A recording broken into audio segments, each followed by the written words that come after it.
दोस्तों LG ने अपने 2023 के एयर कंडीशनर के मॉडल मार्केट में लॉन्च कर दिए हैं। दोस्तों आज के इस वीडियो में हम बात करेंगे LG के 1.5 टन 5 स्टार लेटेस्ट 2023 मॉडल के बारे में, साथ में कंपेयर करेंगे उसे 2022 के 1.5 टन 5 स्टार मॉडल के साथ में कि दोस्तों इन मॉडल्स के बीच में आपको क्या सिमिलरिटी फीचर्स देखने को मिलता है और क्या डिफरेंट फीचर देखने को मिलता है। और वीडियो के अंत में मैं आपको ये बताऊंगा कि दोस्तों इनमें से आपको कौन सा AC जो है वो फिलहाल परचेज करना चाहिए और वो भी किस कंडीशन में। लेकिन उससे पहले दोस्तों अगर आप हमारे चैनल पे पहली बार आए हैं और वीडियो पहली बार देख रहे हैं तो प्लीज सब्सक्राइब और channel and press the bell icon.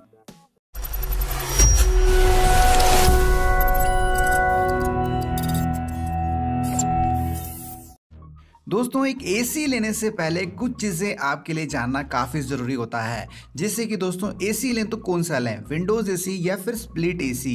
आपकी रूम की साइज़ के हिसाब से आपको कितने टन का AC लेना चाहिए, जैसे कि 1 टन, 1.5 टन या फिर 2 टन। रूम एटमॉस्फेयर के हिसाब से किस टेक्नोलॉजी का AC आपको लेना चाहिए, जैसे कि इन्वर्टर AC या फिर एक नॉन इन्वर्टर AC। अगर ये सारी कन्फ्यूज़न अगर आपके भी दिमाग में है तो आपको हमारा AC बाइंग गाइड वीडियो जरूर देखना चाहिए। उस वीडियो के लिंक आपको आई बटन और डिस्क्रिप्शन बॉक्स से दोनों में मिल जाएगी। उस वीडियो को देखने के बाद दोस्तों आपके इन सारे सवालों के जवाब मिल जाएंगे और आप अपने लिए एक बेस्ट AC परचेज कर पाएंगे। दोस्तों अब हम LG के 2023 के 1.5 टन 5 स्टार मॉडल का कंपैरिजन को शुरू करते हैं LG के 1.5 टन 5 स्टार 2022 के मॉडल के साथ में। सबसे पहले बात करेंगे दोस्तों इन दोनों ही मॉडल में आपको क्या सिमिलर यानी कि एक जैसे फीचर देखने को मिल रहे हैं, जो कि 2022 में भी वही थे और 2023 में भी वही रहेंगे। तो दोस्तों सबसे पहले बात करें नॉइज लेवल की, तो दोनों ही मॉडल के अंदर आपको 31 डेसिबल का नॉइज लेवल देखने को मिलेगा।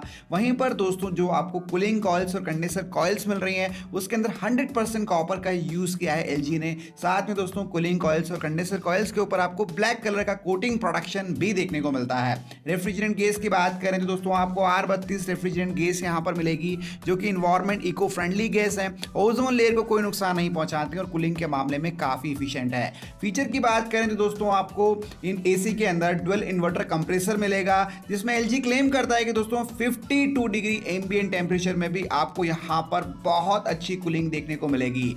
वहीं पर दोस्तों आपको 4 वे एयर स्विंग का फीचर इन मॉडल्स के अंदर देखने को मिलेगा, यानी कि जो एयर कंडीशनर का जो इंडोर यूनिट है उसका जो ब्लोअर है वो up and down and left and right चारों ही दिशाओं में मूवमेंट करेगा और एयर को थ्रो करेगा, जिससे कि आपका जो रूम है वो जल्दी से ठंडा होगा। दोस्तों इन मॉडल्स के अंदर आपको ऑटो क्लीन का फीचर भी देखने को मिल जाता है। साथ ही दोस्तों आपको लो गैस डिटेक्शन का फीचर भी देखने को मिलेगा। सपोज अगर आपके AC में गैस रिलेटेड कोई इश्यू है तो CH38 का एरर जो है वो आपके एयर कंडीशनर के डिस्प्ले पर शो होगा। वहीं पर दोस्तों स्मार्ट डायग्नोसिस का फीचर भी आपको इन मॉडल्स के अंदर देखने को मिलेगा। सपोज अगर आपके AC के अंदर कोई प्रॉब्लम है तो आप LG के सर्विस सेंटर से यानी कि कस्टमर केयर से प्रॉपर सपोर्ट ले सकते हैं कॉल के ऊपर और अपनी प्रॉब्लम को फिक्स करा सकते हैं। वहीं पर एयर फिल्ट्रेशन की बात करें तो दोस्तों इन मॉडल्स के अंदर आपको HD filter with anti virus protection यहां पर देखने को मिलता है, जो कि हवा से वायरस बैक्टीरिया को प्रॉपर तरीके से रिमूव करेंगे और आपको एक हेल्दी फ्रेश एयर यहां पर देखने को मिलती है। वहीं पर दोस्तों आपको इन मॉडल्स के अंदर ADC सेंसर देखने को मिलता है, जिसके अंदर एम्बिएंट सेंसर, डिस्चार्ज सेंसर और कंडेंसर सेंसर देखने को मिलता है, जो कि परफॉर्मेंस के मामले में आपको कोई भी कमी नहीं आने देता है और कूलिंग को भी प्रॉपर बनाए रखते हैं।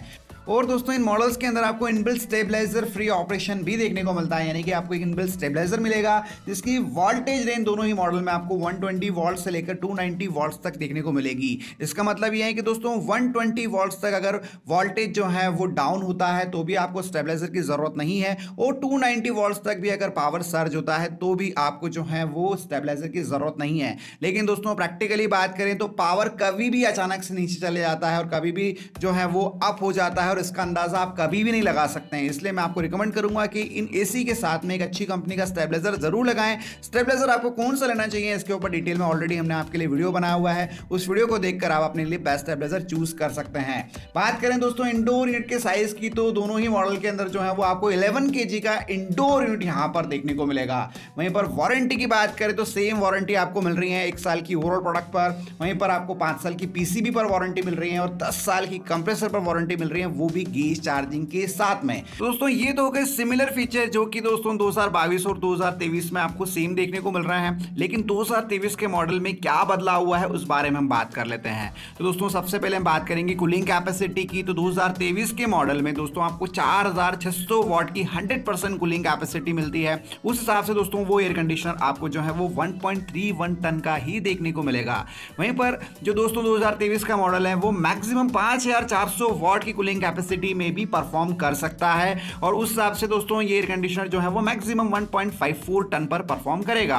और इस एयर कंडीशनर को दोस्तों आप अप टू 160 स्क्वायर फुट तक के एरिया में यूज कर सकते हैं। तो दोस्तों कूलिंग कैपेसिटी थोड़ी सी कम की गई है, क्योंकि दोस्तों अगर हम 2022 के मॉडल की बात करें तो 100% कूलिंग कैपेसिटी इस मॉडल में आपको 5000 वॉट की मिलती है और मैक्सिमम कूलिंग कैपेसिटी 5800 वॉट की। तो उससे आप समझ सकते हो कि दोस्तों 2023 के मॉडल की जो कूलिंग कैपेसिटी है उसको कम किया गया है, और 2022 का मॉडल जो है वो कूलिंग कैपेसिटी के हिसाब से दोस्तों 180 स्क्वायर फुट तक के एरिया को जो है वो कवर करता है। वहीं पर 2023 का मॉडल जो है वो अप टू 160 स्क्वायर फुट तक के एरिया को ही कवर करेगा। आईसी रेटिंग की बात करें तो दोस्तों आपको 5.20 आईसी रेटिंग देखने को मिलेगी 2023 के मॉडल में, और 2022 के मॉडल में दोस्तों आपको 4.73 आईसी रेटिंग देखने को मिलेगी। दोस्तों बी ने अपने स्टार रेटिंग पैरामीटर में बदलाव कर दिया है जून 2022 के बाद में। अब जो भी इन्वर्टर एसी होंगे उनमें 5 या उससे ज्यादा की आईसीआर वैल्यू होगी, वही एसी जो है वो 5 स्टार में काउंट होंगे।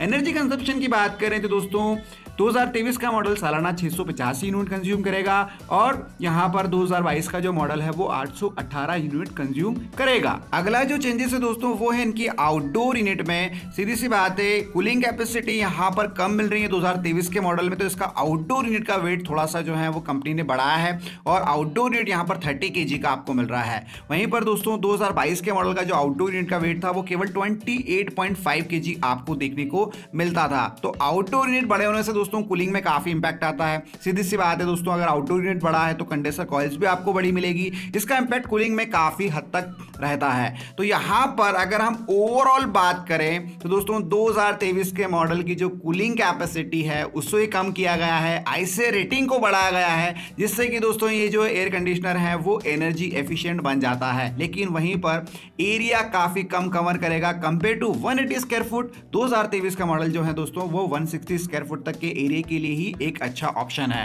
वहीं पर प्राइस की बात करें तो दोस्तों जो नया मॉडल है 2023 का उसकी करंट प्राइस है 46,490 रुपए। वहीं पर दोस्तों 2022 के मॉडल की जो फिलहाल करंट प्राइस है वो है 41,990 रुपए। करीब करीब दोस्तों 4,500 रुपए आपको महंगा देखने को मिलेगा 2023 का मॉडल कंपेयर टू 2022 के मॉडल के मुकाबले। तो यहां पर अगर हम बात करें कि आखिर आपको इनमें से कौन सा एसी फिलहाल परचेस करना चाहिए, तो दोस्तों एक और इंपॉर्टेंट फीचर है, पहले हम उसको कवर कर लेते हैं, उसके बाद में हम आपको इसके बारे में इंफॉर्मेशन देंगे। दोस्तों एक और इंपॉर्टेंट जो है वो फीचर आपको इन दोनों ही मॉडल के अंदर देखने को मिलता है, वो है कन्वर्टेबल 6-in-1 कूलिंग मोड। यहां पर एसी के वॉटेज को कम ज्यादा दोनों ही आप कर सकते हैं दोनों ही मॉडल के अंदर। सपोज अगर आपके वहां पर मेंबर रूम के अंदर काफी कम है तो आप 40%, 60%, 80% पे भी चला सकते हैं, या फिर अगर आप 100% पे चलाना चाह रहे हैं तो वो भी चला सकते हैं। और साथ में दोस्तों आपको एक 5वां मोड मिलता है, उसे एआई मोड कहते हैं, यानी कि एक तरह से आप ऑटो मोड कह सकते हैं। वो मोड इस तरीके से काम करता है कि आपके रूम के अंदर जो भी टेम्परेचर है या फिर जितनी भी कूलिंग की रिक्वायरमेंट है वो एसी खुद सेंस करेगा और उस हिसाब से कूलिंग को मेंटेन करेगा। वहीं पर दोस्तों जो छठा मोड है 110% कैपेसिटी का, जिसमें आप एसी को 90 मिनट्स तक 2022 के मॉडल में चला सकते हैं। सपोज अगर एक्सट्रीम वेदर हो जाता है और आपको ज्यादा कूलिंग की रिक्वायरमेंट है तो उस फीचर को आप जो है वो 90 मिनट्स तक यूज कर सकते थे 2022 के मॉडल में। लेकिन दोस्तों 2023 के मॉडल में टाइमिंग को पूरी तरीके से एलजी ने हटा दिया है। अब आप चाहे जितनी देर तक भी आप चाहते हैं कि एसी जो है उसके वॉटेज से ज्यादा परफॉर्मेंस दे, यानी कि कूलिंग आपको अच्छी दे, तो बिल्कुल आप इसे जो है वो कंटिन्यू यूज कर सकते हैं। लेकिन इसका फायदा भी है, फायदा यह है कि दोस्तों आपको कूलिंग अच्छी मिलेगी, लेकिन इसका एक नुकसान भी है। सपोज अगर आपने मोड सेट कर दिया है और आप भूल गए हैं तो सीधी सी बात है दोस्तों, यहाँ पर बिजली का बिल आपका बहुत अच्छा खासा आएगा, क्योंकि एसी का जो कंप्रेसर है, चाहे कूलिंग आपकी मेंटेन हो गई हो तब भी वो 100% यानी कि 110% कैपेसिटी पर लगातार काम करता रहेगा। तो इसके फायदे भी हैं और यहाँ पर आपको नुकसान भी देखने को मिलता है।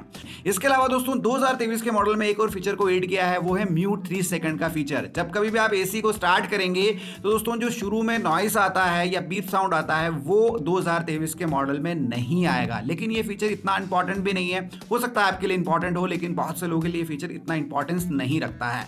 अब बात करते हैं दोस्तों कि आखिर आपको इन दोनों ही एसी में से कौन सा एसी लेना चाहिए। तो दोस्तों अगर हम बात करें कि सपोज अगर आपका 160 स्क्वायर फुट तक का एरिया है तो फिर आप न्यू मॉडल भी ले सकते हैं। लेकिन अगर आपका बड़ा एरिया है तो सीधी सी बात है आप 2022 मॉडल के साथ ही जाएंगे, क्योंकि वहां पर आपको ज्यादा कवरेज एरिया मिल रहा है कम अमाउंट में। लेकिन अगर आपका 160 स्क्वायर फुट तक का एरिया है तो भी आप 2022 के मॉडल को कंसीडर कर सकते हैं। यहां पर आपको एनर्जी कंजप्शन में इतना इंपैक्ट नहीं मिलेगा। वो कैसे, वो मैं आपको बताता हूं। सपोज दोस्तों 2022 का मॉडल आपने 160 स्क्वायर फुट के एरिया में लगा लिया तो सीधी सी बात है एसी को कम मेहनत करनी पड़ेगी उस एरिया को कूल करने में। और दोस्तों इन्वर्टर एसी जो होते हैं वो वेरिएबल स्पीड में काम करते हैं। तो उस कंडीशन में दोस्तों जब कभी भी डिजायर्ड टेंपरेचर आपके उस रूम में अचीव हो जाएगा तो कंप्रेसर अपने कम वोल्टेज पर काम करेगा और यहां पर बिजली का बिल भी कम आएगा। तो यहां पर अगर आप 4-4,500 रुपये ज़्यादा दे रहे हैं और उसी एरिया में एक जो है वो एसी लगाना चाह रहे हैं तो दोस्तों यहाँ पर 2022 का मॉडल जो है वो एक अच्छी चॉइस बन जाता है कम बजट में। और आपको एनर्जी सेविंग में भी इतना डिफरेंस तो नहीं देखने को मिलेगा। लेकिन अगर आप चाहते हैं कि आपको न्यू फीचर मिले और आपको पावर कूलिंग जो मोड मिल रहा है 6-in-1 का छठा मोड वो भी लॉन्ग लास्टिंग देखने को मिले तो फिर आप जो है वो LG के 2023 मॉडल के साथ भी जा सकते हैं। तो दोस्तों ये रहा डिटेल कंपेरिजन और मैं उम्मीद करता हूँ इस कंपेरिजन वीडियो के माध्यम से आपको काफ़ी मदद मिलेगी इन दोनों ही एसी में से एक एसी को चूज करने में। और दोस्तों एक इंपॉर्टेंट चीज़ मैं आपको बता दूं कि इनमें से कोई सा भी मॉडल अगर आप चूज कर रहे हैं तो बिफोर बाइंग LG की सर्विस सेंटर के बारे में पहले ही पता कर लें ताकि आपको आफ्टर सेल सर्विसेज में कोई भी प्रॉब्लम ना हो। दोस्तों उम्मीद है आपको हमारा ये वीडियो जरूर पसंद आया होगा। वीडियो अगर अच्छा लगा हो तो प्लीज इस वीडियो को अपना प्यार देना मत भूलिएगा और ज्यादा से ज्यादा इस वीडियो को अपने फैमिली फ्रेंड्स मेंबर के साथ जरूर शेयर कीजिएगा। और अगर आपके कोई सवाल है तो प्लीज कमेंट कीजिए, आपके सवालों का रिप्लाई आपको हमारी ओर से मिल जाएगा। दोस्तों आज के वीडियो में इतना ही, मिलता है बहुत जल्द एक न्यू वीडियो में। तब तक अपना ध्यान रखिए, अपनी फैमिली का ध्यान रखिए और बहुत बहुत खुश रहिए।